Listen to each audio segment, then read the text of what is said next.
That's it for today's journey.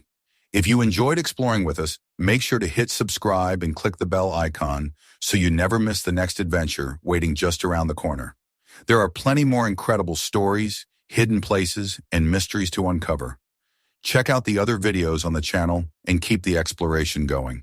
And if this video inspired you, share it with your friends. Let's spread the adventure together. See you in the next one. The wind off the Rockies had a way of carrying both the scent of oil and the chill of snow. It slipped through the cracked window panes of Mike's workshop on the edge of Fort Collins, whistling across wrenches, toolboxes, and the scattered outlines of cars in various stages of repair.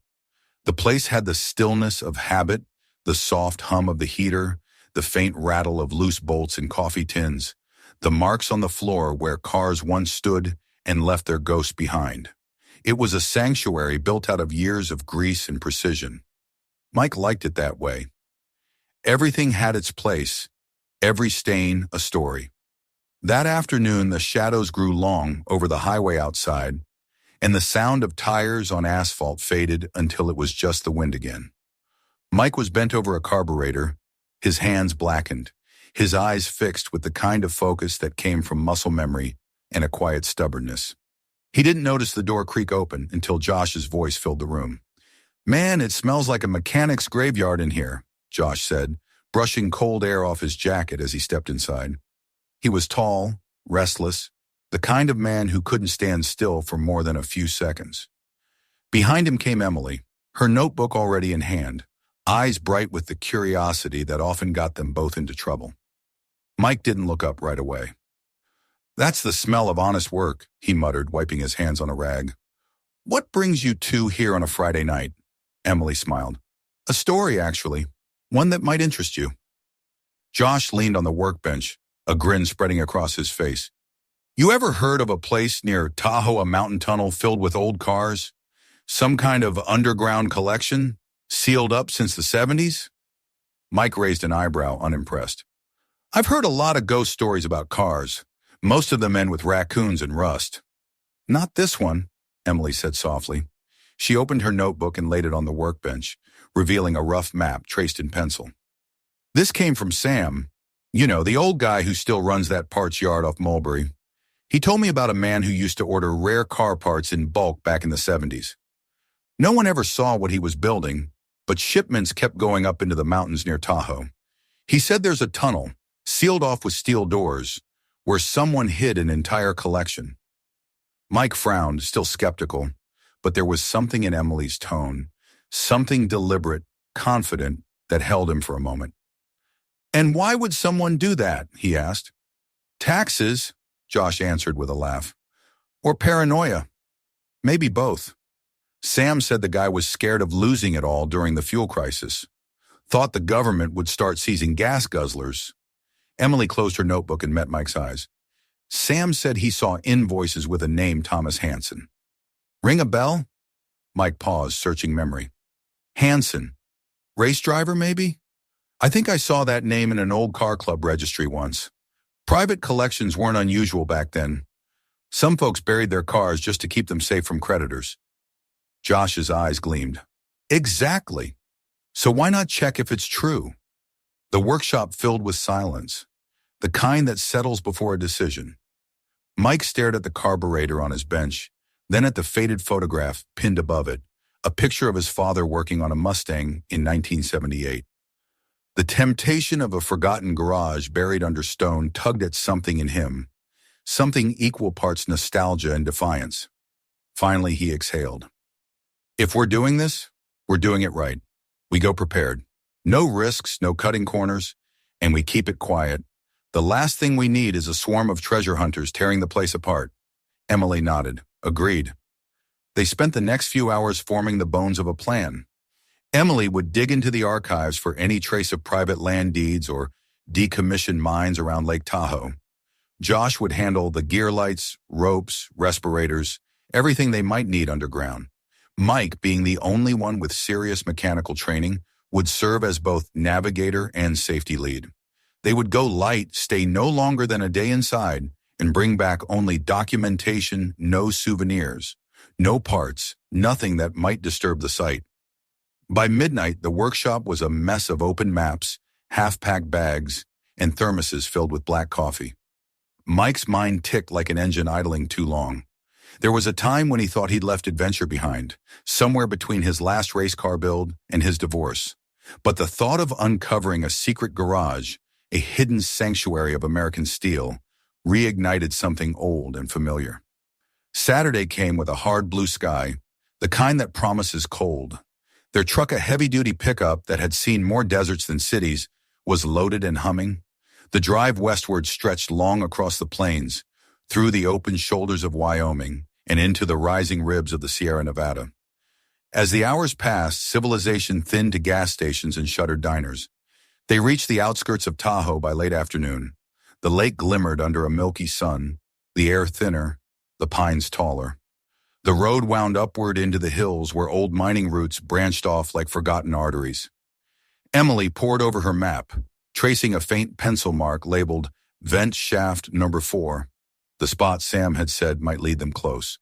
They turned onto a dirt road half swallowed by grass. The truck jolted over roots and stones.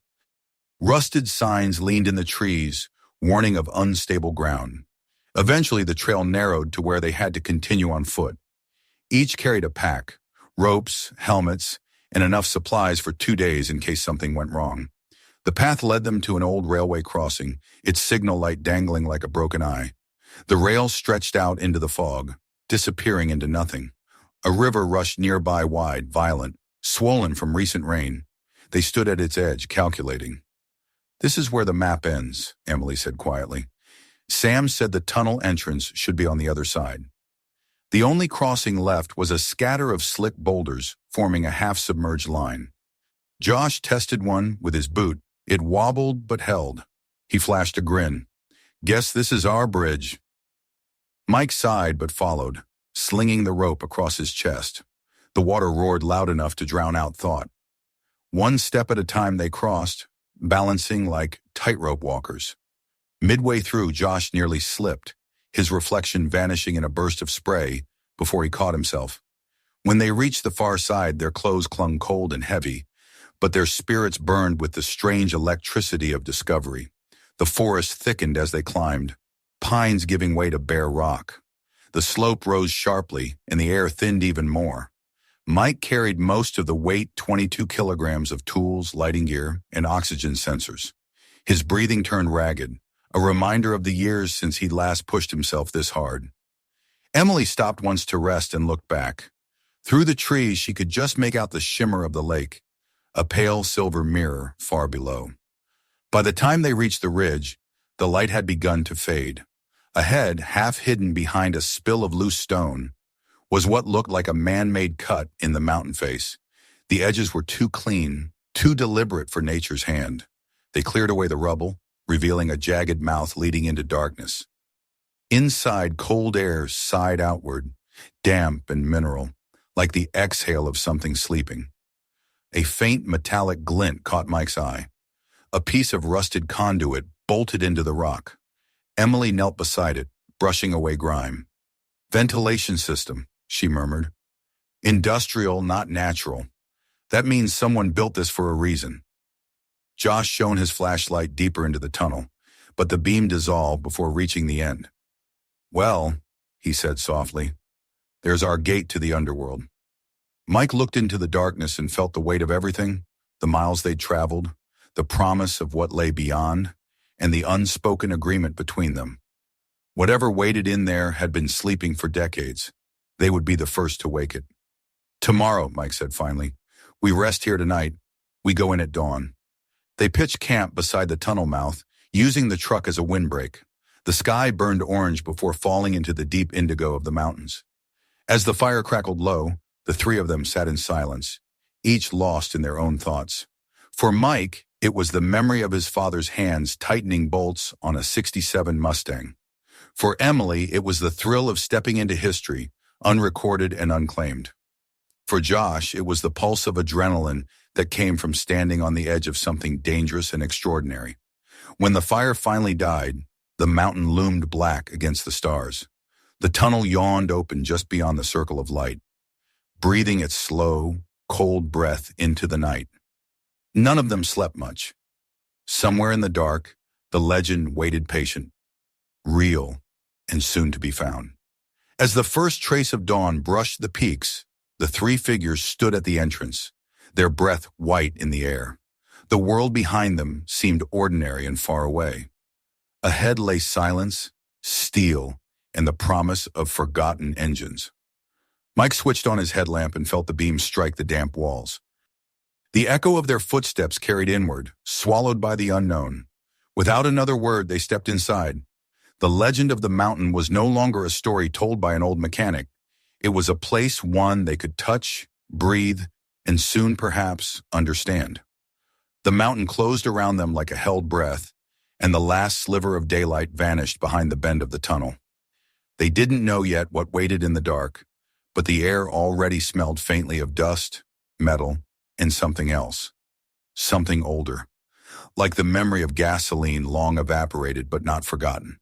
And though none of them said it aloud, they all felt it. The journey had just begun. The first breath of air inside the mountain was colder than they had expected. It wasn't the clean chill of alpine dawn, but something heavier, saturated with stone dust and the stale residue of years. The beam of Mike's headlamp sliced through the gloom, revealing uneven walls streaked with black moisture. Every sound, every scrape of boots, every exhale echoed with unsettling clarity, amplifying until it seemed the mountain itself was breathing with them. They walked in silence, their lights converging and diverging as the tunnel wound deeper. The entrance behind them shrank into a pinhole of pale morning, then disappeared entirely. The first 100 feet were easy enough. The ground was packed dirt, the ceiling low but stable. Old wooden beams, long swollen and split by moisture, leaned inward like the ribs of a decaying whale. Droplets fell from above, pattering softly on their jackets. Mike checked his handheld gas monitor. No danger, just stale air. "Ventilation's dead," he muttered half to himself. "But someone built this right. It's holding." Josh grinned faintly. "So we're not getting buried alive today. That's good." No one laughed. Emily kept her recorder running, whispering short notes about the structure width, angle, construction type. Her voice, barely audible over their footsteps, lent the darkness a fragile rhythm. They advanced cautiously, marking their path with reflective tabs on the walls. At about 200 feet in, the tunnel began to narrow. The old support beams ended, replaced by rougher stone where the pick marks of human hands were still visible. Mike's light passed over a smear of red paint numbers, almost erased by time. Beneath it, etched into the rock, was a small set of initials and a date, 1976. He brushed his glove across it, feeling the faint grooves. "Somebody wanted to be remembered," Emily murmured. Josh lifted his light higher. "Or warn us." The floor dipped slightly, the incline gentle but persistent. They followed it downward, the air growing colder and denser. Every so often, they found remnants of equipment, a snap length of conduit, the corroded head of a bolt, an ancient tin can crushed flat. Mike paused once beside what looked like a fallen breaker box, the label on it barely legible. He ran his thumb over the words, "Vent control." "So they had power down here," he said quietly. "Maybe generators, maybe a feed from outside. Whoever built this wasn't hiding for a night. They planned to stay." Emily's flashlight swung toward him. Her voice trembled slightly from awe, not fear. "Then what happened to them?" No one had an answer. They pressed on. The tunnel forked ahead, the left side caved in, the right descending more sharply. A thin metal pipe ran along the right-hand wall, bent and rusted, but unbroken. Mike knelt to inspect it. "Airflow system, probably connected to a secondary chamber. The guy knew his engineering." He gestured right. "That's our way." The incline grew steeper. They moved slowly, their boots scraping stone, their breathing loud. The silence was immense, a silence that felt older than language. Occasionally, a small rock shifted beneath their steps, tumbling into unseen depths. After nearly an hour, the passage widened suddenly, opening into a carved-out chamber. The beam of Josh's light struck something massive and metallic ahead. He stepped closer, eyes widening. "You're kidding me." A wall of steel loomed before them, double doors at least 10 feet high, welded into a concrete frame.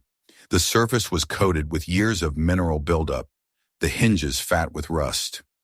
A faint line divided the two halves. Along the edges, bolts and rivets were visible beneath crusted sediment. The faintest glimmer of paint remained. Maybe red once, now dulled to brown. Mike approached it reverently. "These weren't made for a mine," he said. "They're industrial custom. See the reinforcement along the middle seam? Whoever did this wanted these doors to hold." He touched the cold surface, and a flake of rust came away under his glove. Emily stood back, her light trembling slightly in her hand. "It's real," she whispered. "Sam's story, it's all real." Josh was already examining the edges, running his fingers along the bolts. "How do we open it?" Mike crouched near the floor, studying the mechanism. "There's no padlock. Looks like a keyway heavy industrial type. Could be jammed." He leaned his shoulder against the seam, pushing experimentally. It didn't move. "Step back," he said finally. "Let's think." They spent the next 15 minutes searching. On the right side, a chunk of concrete had crumbled away, exposing the lower hinge. Rust flaked off like old bark. With careful teamwork, they wedged a pry bar into the seam and applied slow, deliberate pressure. Metal groaned softly, dust sifting from the frame. "Stop!" Emily hissed suddenly. "Listen!" They froze. For a moment, there was only silence. Then came a faint echo from beyond the door, a hollow resonance, as if a vast, empty space lay on the other side. Mike's pulse quickened. "There's a cavity behind it," he said. "Could be air pressure holding it shut." "Then let's let it breathe," Josh replied, setting his boots firmly. Together they pressed again. The hinge protested but moved a grinding, screeching sound that sent vibrations through the rock. Slowly, painfully, the door cracked open an inch. A sharp draft of stale air burst outward, carrying a smell of oil and long-dead engines. They worked the gap wider until a person could slip through. Their headlamps cut into the blackness beyond, revealing the faint glint of metal, the curvature of something large and smooth. Mike went first, ducking under the uneven edge. The space beyond was vast. The light from their lamps vanished into shadow before reaching the far wall. The ground underfoot was concrete, dusty but level. The first thing Mike's beam caught was a curved fender, pale under its coating of grime. Then another beside it, and another. "Cars," he breathed. "Hundreds of them." Emily and Josh followed through, their lights sweeping the chamber. Row upon row of vehicles emerged from the dark hoods, bumpers, mirrors catching the glow and throwing it back like dull stars. The scene was eerie and magnificent, a frozen moment of industrial beauty. The nearest car was unmistakable even under decades of dust, a Ford Mustang Fastback, late 60s, its shape sleek and defiant. Beside it, a Camaro with racing stripes half faded from time. Farther down, the nose of a Corvette peeked from under a mildewed tarp. Every direction they turned revealed another relic Pontiacs, Chevelle, even a rare AMC Javelin crouched in the corner like a forgotten predator. Emily's voice shook. "It's a whole collection. This isn't a hoard, it's curated. Look how they're lined up, how even the tools are arranged." She was right. Along one wall stood workbenches covered in neat rows of wrenches, sockets, and boxes of labeled parts. A dusty notebook lay open beside a lamp whose bulb had long since shattered.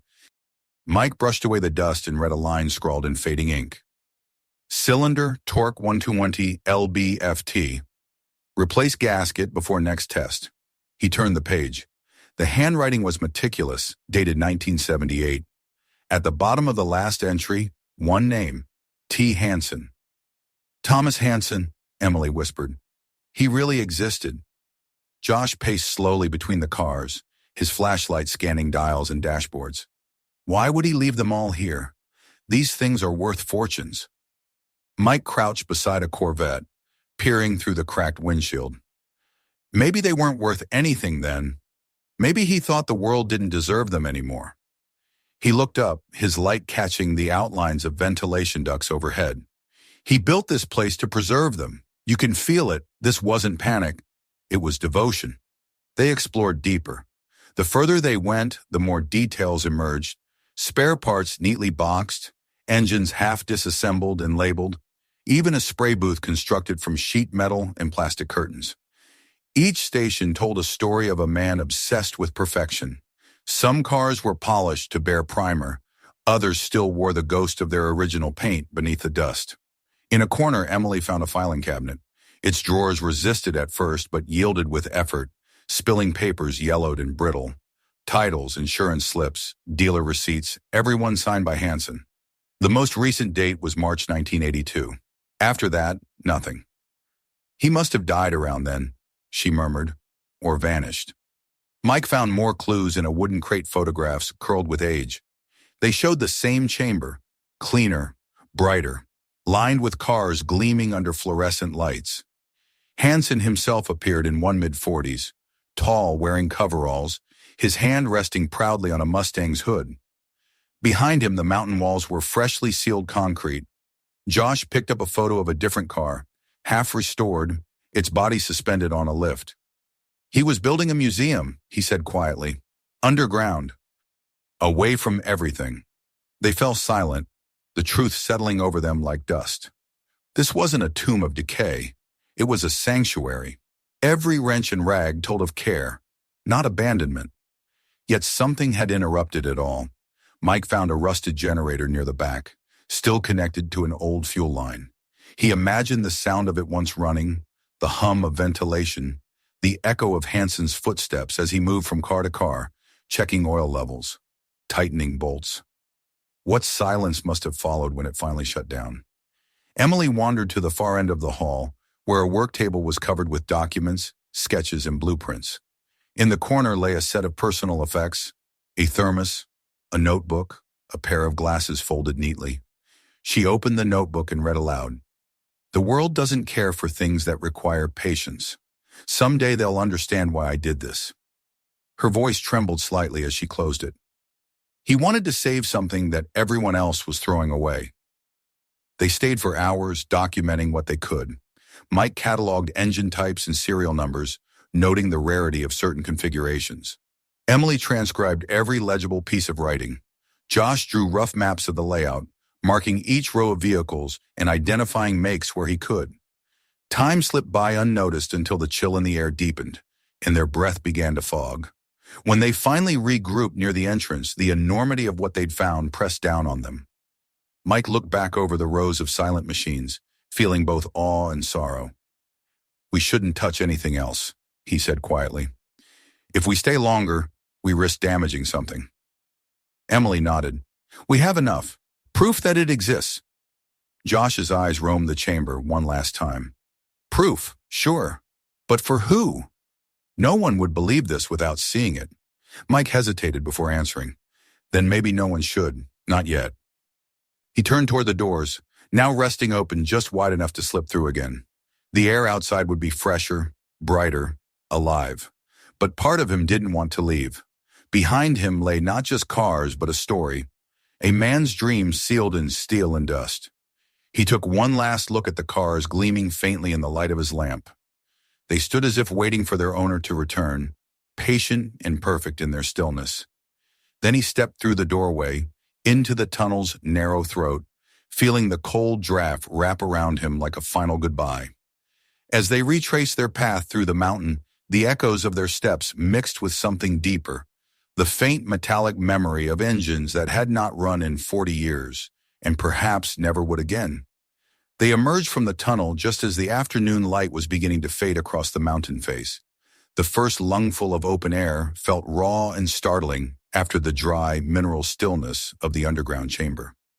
The world outside seemed impossibly bright, the blue of the sky, the burnished silver of the lake far below, the rough textures of pine bark and moss. For a long moment, none of them spoke. They simply stood there blinking, breathing, their faces gray with dust. Behind them, the black mouth of the tunnel yawned against the rock, silent and secret again. Mike was the first to turn and look back. The heavy doors stood ajar just enough to let the faintest trickle of cool air whisper outward. His instincts as a mechanic stirred uneasily. He hated leaving anything open, unfinished. The thought of moisture creeping in, rust reclaiming the hinges, made him flinch. But another part of him, the one that had felt the weight of that vast chamber of cars and memories, understood that to close the door completely might feel too final. The place needed to breathe a little before it went back to sleep. They walked a few yards down the slope until they found a flat patch of ground where the trees opened to a view of the lake. The wind hummed low through the pines. Their packs were heavy, their muscles sore from hours underground, yet each of them felt an energy that was almost spiritual, something between reverence and disbelief. Josh dropped his gear, wiped his hands on his jeans, and stared toward the horizon. "That was insane," he said softly. "I still don't know if I believe what we just saw." Emily sat cross-legged on a fallen trunk, brushing dirt from her notebook. "It was real," she said. "Every inch of it. Hansen wasn't just a collector, he was an archivist. That place was his version of a museum." Mike lowered himself to the ground beside her. The fatigue in his limbs was starting to set in now, a deep ache that came from more than climbing or lifting. "A museum with no visitors," he said. "No one to admire what he built. Just silence and stone." Josh looked at him, puzzled. "So what do we do with it? We can't just pretend it's not there. That's history down there. Maybe the biggest private car collection in the country." Emily didn't answer immediately. She flipped through her notes, the pages fluttering like brittle leaves. "History isn't always meant to be dug up," she said finally. "Sometimes the story matters more than the discovery itself." Mike stared at the ground. He understood what she meant. That place wasn't just an abandoned garage. It was a man's attempt to resist time. To expose it now, to drag it into headlines and internet articles, would be like tearing open a grave. He thought of the dust-covered notebook on Hansen's table, the line written in steady ink. "The world doesn't care for things that require patience." The words had stayed with him, echoing in the back of his mind. Josh broke the silence. "We could call a preservation group. There are foundations for this kind of thing. They could secure the site, make it official, maybe even turn it into a heritage listing." "And then what?" Mike asked quietly. "Tourists? Selfies beside rusted Mustangs? People tearing parts off for souvenirs? That's not preservation. That's consumption." Josh frowned, shifting his weight. "So we just leave it? Pretend we never found it?" Emily looked up. "We don't have to pretend. We can record it properly, our maps, our notes, everything we documented. We keep the knowledge but not the location. Not yet." The wind rustled through the pines, scattering needles across the ground. The mountains seemed to listen. Mike closed his eyes and heard again the stillness of the chamber, the rows of silent machines, the smell of dust and metal, the sense of a world paused mid-breath. "He wanted those cars to survive," and he said softly. "And maybe they have, in their own way. Not running, not polished, but still there. Waiting. Maybe that's enough." They sat in silence for a long time, the weight of the decision pressing down. None of them wanted to say the words, but it was Emily who finally spoke them. "We don't tell anyone," she said. "Not yet. Not until we can make sure it's safe. We protect it the same way he did." Mike nodded slowly. Josh hesitated, but then gave a quiet, resigned sigh. "All right," he said, "but we should mark the entrance. Make sure if someone stumbles across it, we'll know." Together they returned to the tunnel mouth.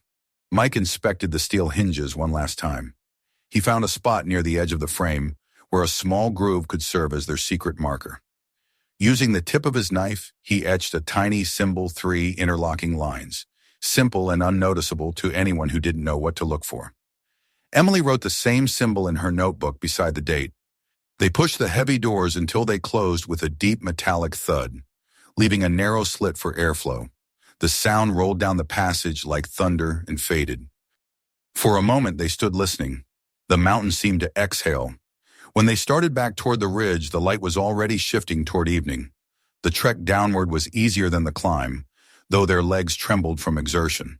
The forest grew thicker as they descended, the air warmer and filled with the scent of sap. When they reached the river, the roar of water was comforting, a living sound after so many hours in a place without any.